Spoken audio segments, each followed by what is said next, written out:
I'd like to show you why knowing your why is the start of your journey. Without a strong why, it can be so difficult to reach your maximum potential. My name is Dr. Jason Ballara, and every week I meet with real estate investors and mindset specialists that are taking action in order to build a life according to their own terms. We will break down what drives successful people and allows them to achieve at such a high level. If you are a professional wanting to break through, or simply someone that wants to hear an inspiring story, the Know Your Why podcast is made for you. Hi everyone, I'm Jason Ballara, and this is the Know Your Why podcast. Today I'm here with Jeffrey Sr.Arromand. Jeffrey's an award-winning sports television producer and leading partner of the successful Tricia Lee Team. He's an experienced property expert whose approach to real estate is based on fostering positive relationships. Jeffrey, let me start just by saying thank you so much for coming on the show today. I really appreciate you taking out the time out of your morning. No, absolutely. I think it's great to engage with other like-minded people and to really have a great conversation. So I'm looking forward to that. Awesome. Yeah. Well, let's start by just letting the listeners know a little bit about you. Tell us your story, kind of where you came from and what you're up to now. Right. So as you alluded to, I am working on the Tricia Lee Team, my fiance, which is an interesting dynamic as just to start right there, but that's been going well. And we just recently started working together within the last year. We both have had, and some of the things that brought us together is that we both had successful careers prior to real estate.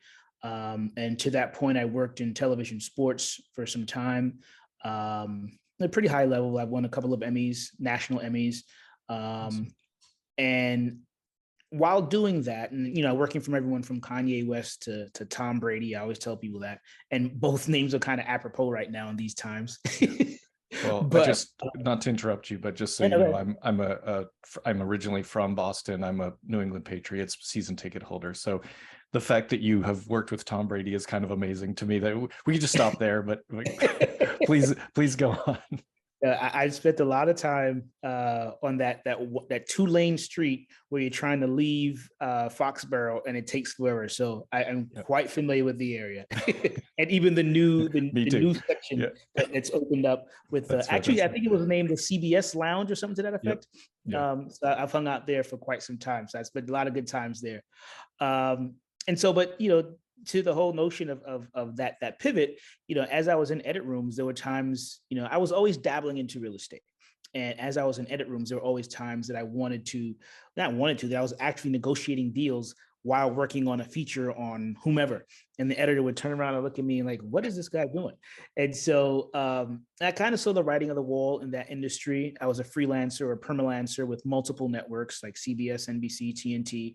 And I just knew that ultimately there will be, the executives will be looking to, cut costs, as everyone is, and hire full-time staff, production people, which they can pay less.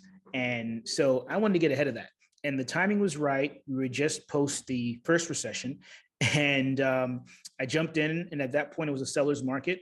And one thing that was important to me was to really maintain that level of success in one field, and as I did in television, do the same thing in real estate.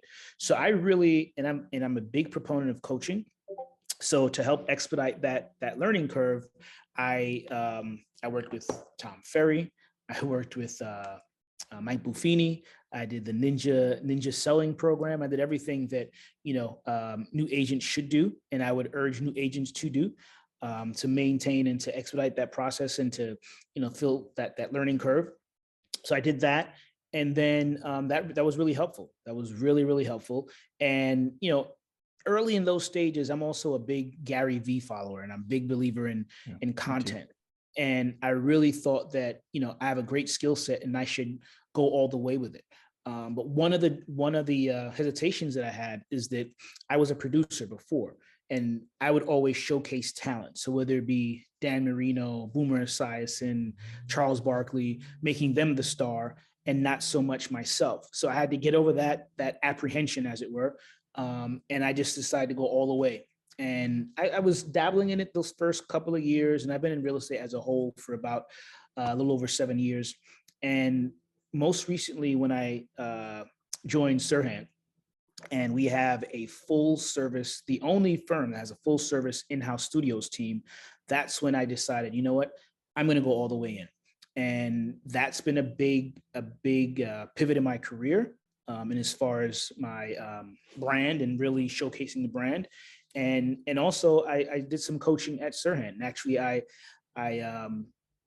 I moderated a couple of the courses that we have, Business in a Box, which really helps a lot of national agents, national and international agents on how to build your brand, some systems and some practices that were really impactful and really resonated with me and with my skill set, and were really timely, because I thought with a lot of the other coaching experiences that I had, there was some tried and true practices, but they weren't really apropos in these times.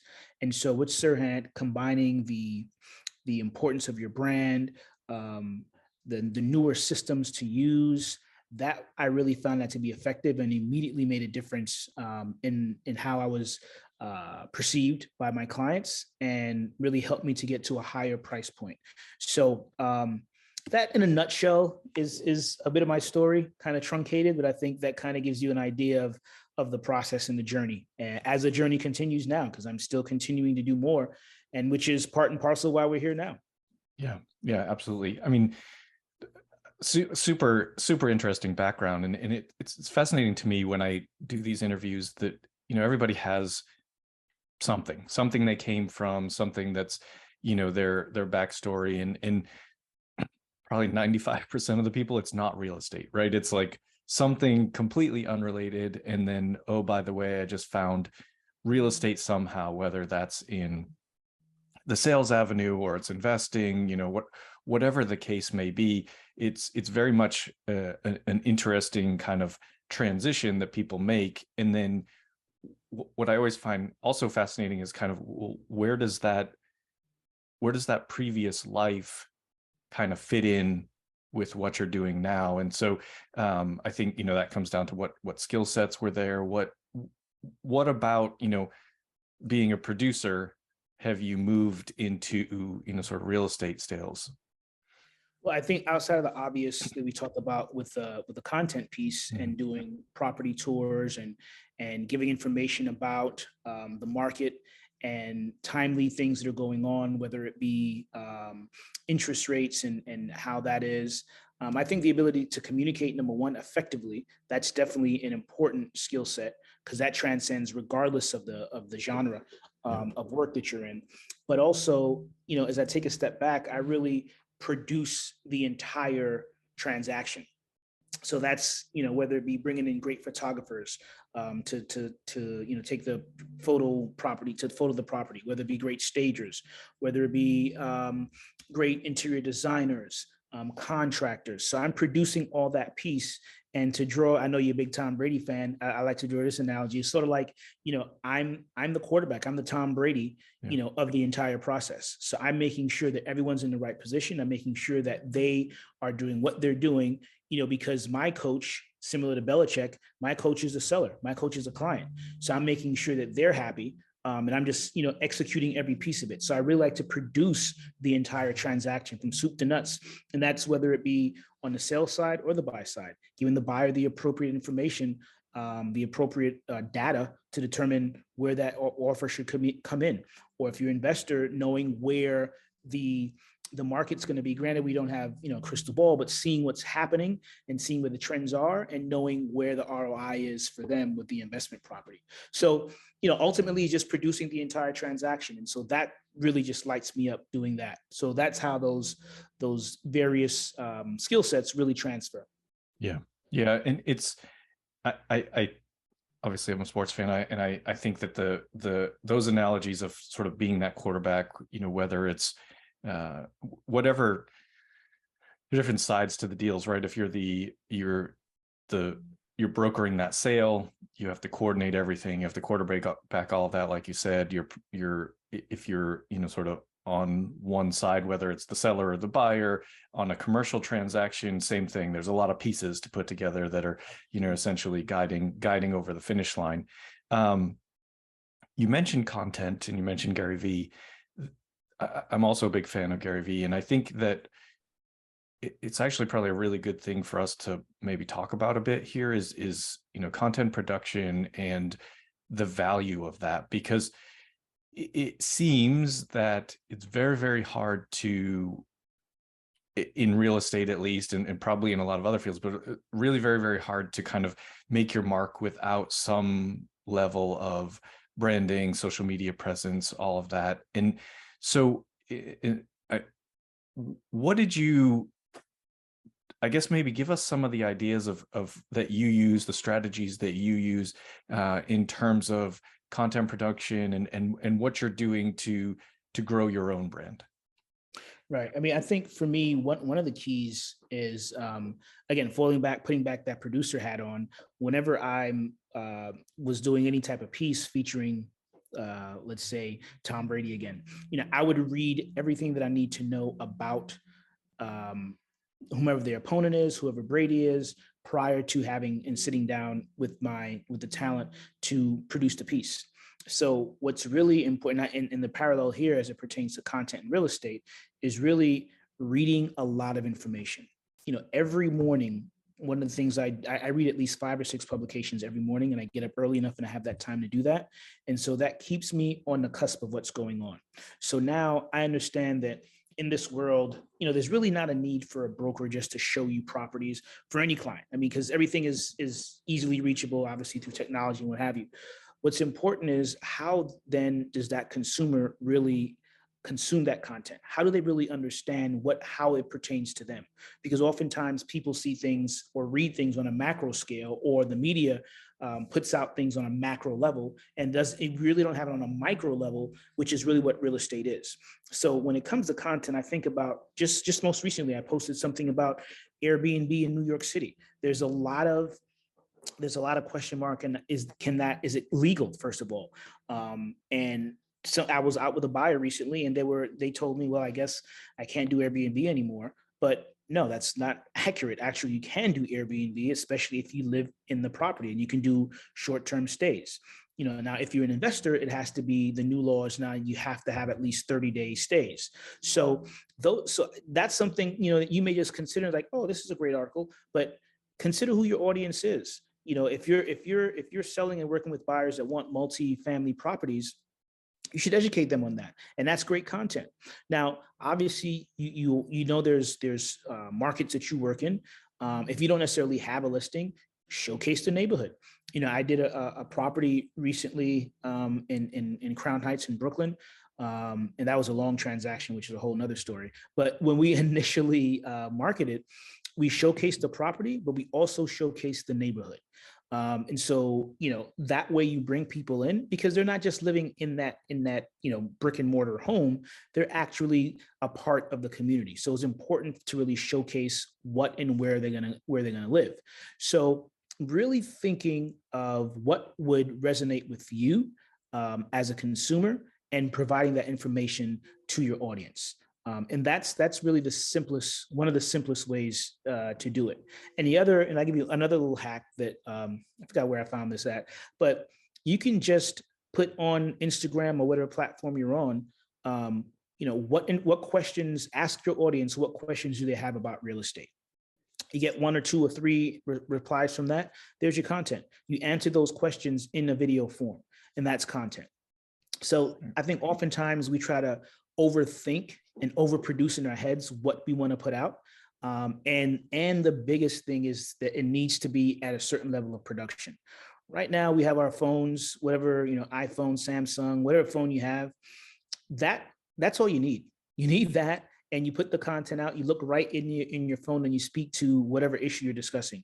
And the stuff on my platforms, they run the gamut from high-end production to something where I'm just looking right into the lens and speaking. And oddly enough, when I'm giving information about, point in case most recently the Airbnb, that gets a lot more engagement, or very similar level of engagement, as something that's a high-end, highly produced, and highly polished product. So don't allow perfection to get in the way of consistency. Just consistently put out content, and your audience will grow, and people will perceive you to be, and hopefully you will become that expert in your neighborhood and in your market.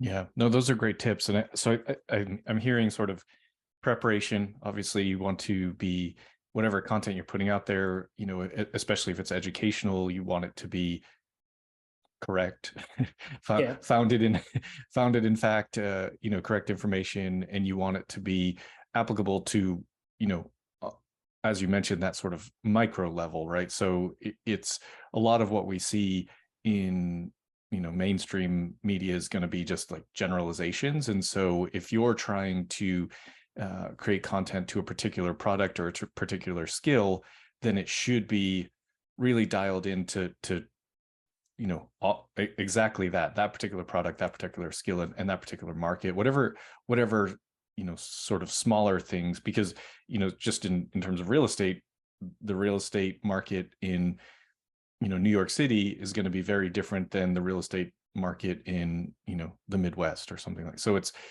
what you're putting out for content isn't going to be the same as someone who would be having that same approach in the Midwest. So it's interesting and valuable points. And you know, the point about it being, you know, sort of highly produced versus you know, just speaking into the camera. My understanding, and listen, you're much more of an expert here. I am not a content production expert, but I think that one thing that people maybe miss is that, you know, that what you mentioned about it doesn't need to be perfect, and Right.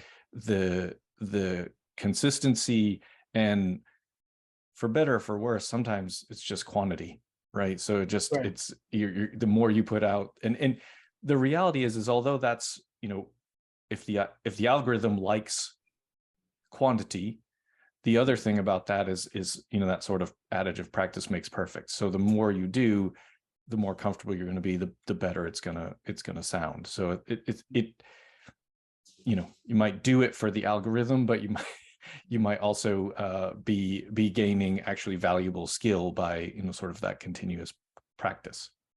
Right. And it's the whole notion of, you know, again, staying in the sports analogy, you have to, the more at bats, you know, and the more at bats you have, the better it is. So you got to keep going to bat, and you're going to get better. You're going to get better.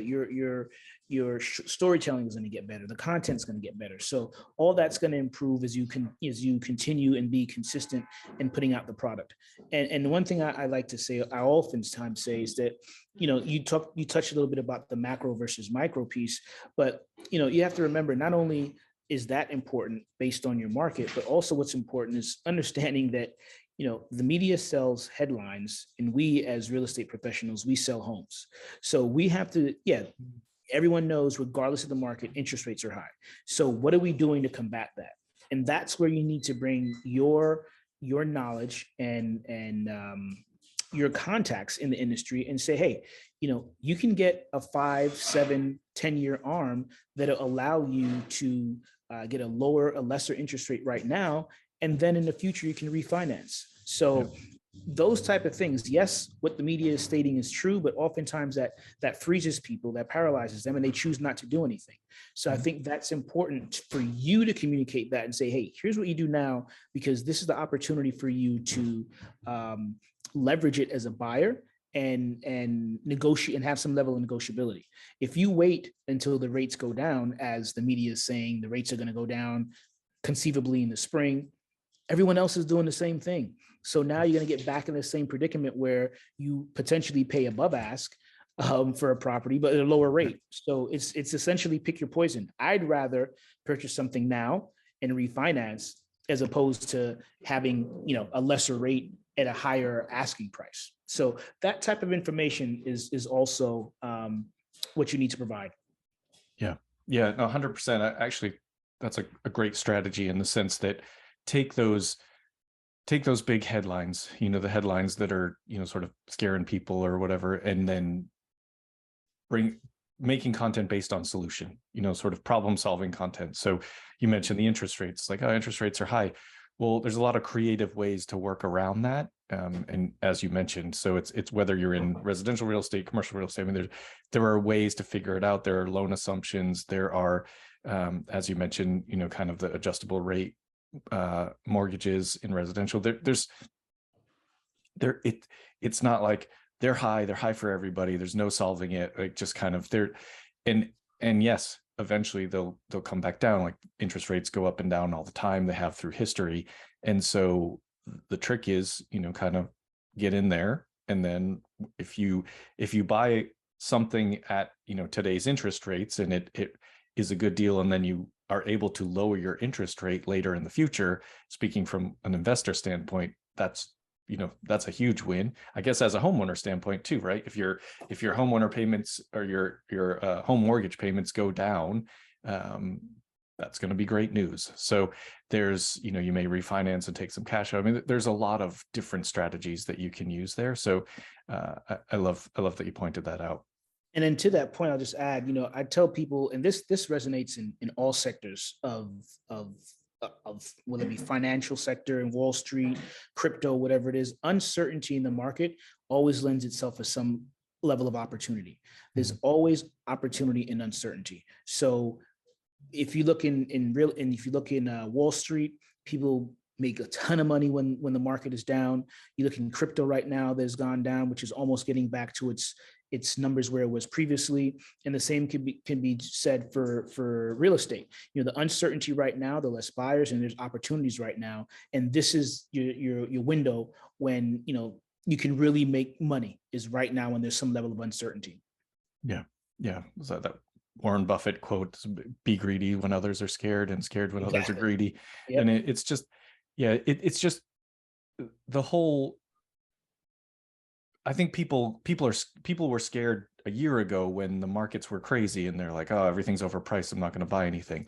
Well, now the interest rates went up, and so the market's slowing down, and the opportunities are there, and people are afraid because the opportunities are because the interest rates are high. And you've just you need to think about it from the other direction. It's like, you're not necessarily, especially with real estate, you're not buying for this minute. Right. You're buying for, 5 years down the road, 10 years down the road. And so you got to look at it. Maybe here is where you look at it from a macro picture. Is like, what is this going to look like for me? It might not be a perfect buy today because the interest rate's high, or, a year ago, the interest rates were super low, but the prices were high. It's like, it may not be perfect, but what's good about it, and what can I change in the future? And so it's just kind of looking at it from all angles and getting creative.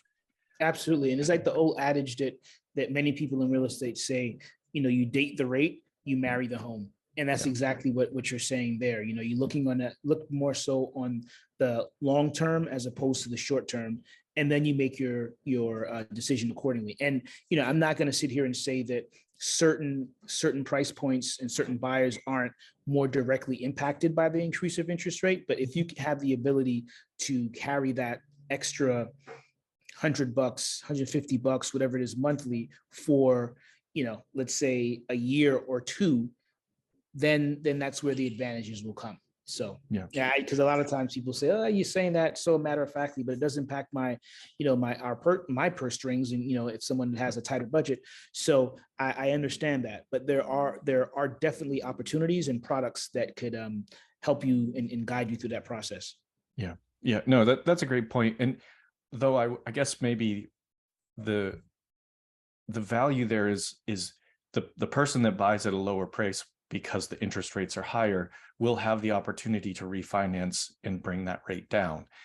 The person who buys at a lower rate but overpays for something, you just got to hope that it continues to go up, because your rate's probably not, people who bought things with a 2 or 3% interest rate, it's not going anywhere. It's not going to, not likely to go below that. And who knows what happens in 5 or 10 years, but you're actually, again, your opportunity may actually be better in these types of times than they would be, when everything looks amazing. No, absolutely. Couldn't agree with you more. Well, Jeff, let me switch gears so we can, I want to get to ask you the questions I ask every guest. And the first one is based on the name of the show being Know Your Why. So what is your why? What drives you, you're obviously very, very successful in a previous career. Now you're successful in real estate. What kind of drives that ship? I mean, I'll tell you the very simplest and basic answer will be wanting to be the best, period, in whatever it is that I do. So that means my why is being at the top tier in whatever capacity I'm working at. So, and then to really get more granular, obviously my why is going to be my family, to help support my family. That's really important. And legacy. I think legacy is really important as well. And so I think about those things when I, and it's so funny. Yesterday I was watching something from Tony Robbins, and he said, I don't negotiate with my mind. I don't give my mind the opportunity to negotiate on maybe I'll do this now, or maybe I'll do it a little later, and that really resonated with me. One of it is getting up early in the morning. That's part of my why. Do I actually want to get up at 5:15 and get on a Peloton every morning and do like a 45-minute workout? Absolutely not. But the second I start, I allow my mind to, convince myself, no, there's no negotiating with your mind. Like, this is what we're doing. Let's get up, and that's it.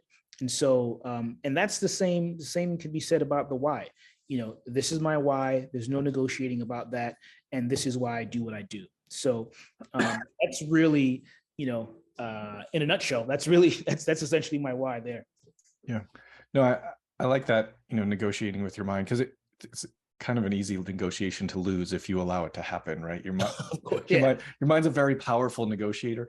But I just love that you said that you just want to be the best and have a level of excellence in everything that you do, because I think a lot of us, and myself included, in this whole podcast is based around knowing your why.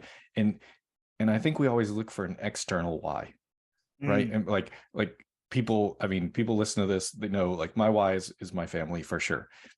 But yeah, I do want to be the best. Like, I do want, you know what I mean? Like, I do want to achieve a level of excellence. And so I really kind of love that you said that, and that you acknowledge it, right? Like, it's just not something that I feel we probably, a lot of us think that, but maybe don't feel like that's an okay thing to say. What I mean? Like, they're like, oh, I gotta think of the non-selfish way to have a why. And it's like, no, it's all part of it. And a good friend of mine, he's a coach, and he always says, you say you're doing this for your kids. Well, your kids don't care. Kids don't care if you are, if you're a billionaire in real estate. Like, the kids don't care about that.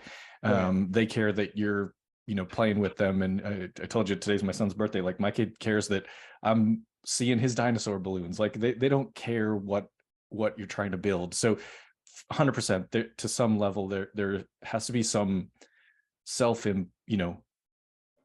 don't know if selfish is the right word, but just like some self component of this why that drives you, because it's hard to just always move forward because someone else thinks you should, that then you just have a job. Right. So I think you hit the nail right on the head with that selfishness. I mean, I'll embrace it. It's about being selfish. That's the whole notion of the why. Like, what is your, what is it that you really want to do? And selfishly, there's going to be tangible other effects, because of that, to your point about the family, they'll get that as well. But selfishly, it has to be for you, and then everyone else will be impacted by it. And the one thing I think is important, because everyone is a big believer in manifesting and why and everything else. And, I talked about the pivoting and all that stuff is really easy. Making that pivot, once you make that decision, is easy. But what's really the challenge is the discipline that's associated with that to lead to those successes. Because it's easy to say, I'm going to make the pivot, but how much are you committed to that discipline? And that's where that why comes in as well. Like, where's your discipline towards achieving the why? Which is why it all comes back full circle to not negotiating with your mind. This is what it is, and that's it. There's no negotiability there, and this is what I'm going after. So I think it's important to, have those goals and your whys, but have those tangible goals to make sure you're setting it and hitting it and getting closer to reaching it long term. Yeah. 100% agree that it's a really I mean, there's no wrong answer to what is your why, but I really do love that they sort of brought up that component of it, because I think it's a very real part of it. Second question for you is, tell us something about yourself that maybe people don't know. Special skill, a hobby, something just to get to know you better, that anything you're comfortable sharing. Well, my wife just came down and she whispered out loud, a great singer. I was like, that's pretty cool. That's something that I don't share often. Well, the only person I might share that with is my daughter on her way to school, and the song will come on. She'll turn around and look at me and like, don't sing. But but especially when I pick up her friend and we're heading to school, the song just turns on. She just looks at me right away. So it's understood. So that's one thing. Yeah. Don't do it. Don't do it. We talked about it before. You have a 4-year-old. Wait until they get about 11 or 12. You become the bane of their existence. The sass becomes even bigger, I'm sure. Yeah. And a girl grows with them. Yeah. No, my little girl she's already sassy. I'm terrified of when she becomes a teenager. No, that's amazing. I love music and singing. But yeah, my kids. I would say none of us are good dancers, but we enjoy dancing together when the music comes on, just because it's fun. So yeah, that's awesome. When people hear this and they want to reach out to you, what's the best way? The best way they can reach out to me, a few ways. You can reach me directly via email, jsa@serhant, SERHANT.com. You can reach me on LinkedIn, Jeffrey Sr.Arromand. STARROMAND. You could also reach me on IG. I'm at JSA_cells, SELLS_NYC. So and on Facebook as well, Jeffrey Sr.Arromand on Facebook. So all the platforms, I'm there, readily available and reachable. Cool. We'll put all that in the show notes for people listening, and they can find you. Final question for you. What is a piece of advice you would give to someone who is getting started? And honestly, I'll let you kind of take that in whatever direction you want. Getting started in real estate, getting started in a new career, however you want to bring it. I'm very open to. So I'll leave it at, how would you advise them getting started? Well, the first thing I would say is definitely to have some level of coaching to help you learn the basics of the industry. And that coaching could be, we talked about it earlier, whether it be paying for coaching or being a part of a team that has a team lead that you can learn from, you can shadow and really learn the nuances of the industry. The other advice I would say is be prepared for some hardships, because oftentimes, whether it be on social media, which is just basically a highlight reel of all of your great moments, very rarely do you show the ebbs and flows of this industry and the times where you're going to decide that you want to give up. So be prepared for that and have control of your mind and understand that, knowing, and we talked about this earlier, knowing what your why is and keeping that in the goal ultimately, and knowing that you'll have some difficulties, but you know what your why is and you'll fight through it. And when you couple that with the coaching, having systems in place, it'll come together. And I always tell people that real estate is a lot like the military. There's an old military adage, hurry up and wait. So you're going to hurry up, you're going to do all the work, you're going to learn all the systems, you're going to put yourself out there in social, and then it's going to wait. You have to wait for those results to come. They will come once the consistency is there. But it's definitely hurry up and wait. And lastly, I'll say, and I said this to a group not too long ago, is to give yourself some grace. Give yourself some grace, knowing, and the one caveat with that is knowing that you're doing what you need to do, but give yourself some grace in the process. Those three things, if you couple those three things, or 2 to 3 things, you'll see the outcome. But just know it's not instantaneous. But with anything, if you have the drive, consistency, and the know-how, the results will come. And when they'll come in a big way. So make sure you're prepared for the success when it comes as well. So that's what I would tell folks. That's fantastic. I love all of that. I think all really just important things, and especially just including that, give yourself some grace, because yeah, your highlight reel on social media does not include often all the downtimes that happen when you're pushing for these big successes. So I think that's a fantastic piece of advice. Jeffrey, thank you so much for coming on the show. I appreciate it. I appreciate you taking the time out, sharing your story and all the value that the listeners I'm sure are going to get from this. Well, thank you. I really appreciate you reaching out, having me on the show, and allowing me to speak to, get on your platform and speak to your audience as well. And as you mentioned before, if anyone wants to reach out to me, my information is there.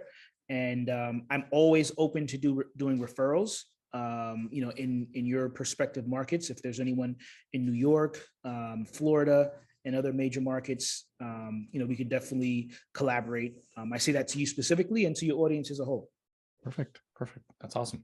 Well, listen, folks, listening, I'm sure you're going to love this episode. Jeffrey gave us a lot of great tips, a lot of great value here. So please like and rate and review the show so we can get more amazing guests. And with that, I will sign out and go have birthday breakfast with my son. I'd like to show you why knowing your why is the start of your journey. Without a strong why, it can be so difficult to reach your maximum potential. My name is Dr. Jason Ballara, and every week I meet with real estate investors and mindset specialists that are taking action in order to build a life according to their own terms. We will break down what drives successful people and allows them to achieve at such a high level. If you are a professional wanting to break through, or simply someone that wants to hear an inspiring story, the Know Your Why podcast is made for you.